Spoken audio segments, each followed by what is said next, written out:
বহু বছৰ মূৰত প্ৰায় 4 বছৰ মূৰত এনেকৈ অভিনয় কৰিছোঁ। বাকী সম্পূৰ্ণ ভিডিঅ'টো চাব। স্বাগতম জনাইছোঁ অন্য এটা ভিডিঅ'লৈ। ভাওনালৈ যাবলৈ ওলাইছোঁ। সদায় দুহাৰ কৰোঁ, আজি দুহাৰ নহয়, আজি ব্যতিক্ৰমী ৰূপ কি হয় সকলো দেখুৱাইছোঁ। ব'লক তেনেহ'লে দৈনিক বজাৰলৈ। যাত্ৰা আৰম্ভ। ওলাই আহি পলিলাৰ দোকানত এখন ব্লেড লৈছোঁ। ব্লেড লোৱাৰ আঁৰৰ কাহিনী কৈ আছোঁ। এয়া আমাৰ বোকাখাত একেবাৰে টাউনৰ মাজমজিয়া আৰু আহি পালোহি বোকাখাত দৈনিক বজাৰ, য'ত আমি কৰিম আজি কুৰ্ম অৱতাৰ। প্ৰাচুৰ্যই চানা খাই আছে। এইটো বেডৰ ওপৰত এই বহি ফালি ফালি লিখিছিল যে এয়া হ'ল সামগ্ৰিক পৰিৱেশ ভাওনা আৰম্ভ হোৱাৰ পূৰ্বে। এয়া আমাৰ ধ্ৰুৱই মানে মেকআপ কৰিছে। মেকআপৰ পাছৰ লুকটো চাওক, এইটো কেনে একদম মানে ভয়ংকৰ লিখা লাগিছে। এইফালে মই মেকআপ কৰি আছোঁ। ব্লেডখন কেলে আনিছিলোঁ জানেনে? মোৰ দাড়িখিনি অলপ ওলাই আছিল, সেইকাৰণে কাটি ল'লোঁ ইয়াতে। তাৰপাছত আমাক খুৱাবৰ বাবে মানে ভাত তেওঁলোকে ৰেডি কৰিছে। ৰঙালাওটো থাকিবই খানা বুলি ক'লে।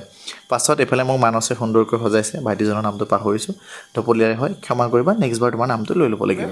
বহু বছৰ মূৰত প্ৰায় 4 বছৰ মূৰত এনেকৈ অভিনয় কৰিছোঁ। বাকী সম্পূৰ্ণ ভিডিঅ'টো চাব। আৰু বাকী ইয়াৰ পাছতে এয়া আমাৰ পৱনদেৱ যোৰহাটৰ পৰা আহিছে, যথেষ্ট কষ্ট কৰিছে।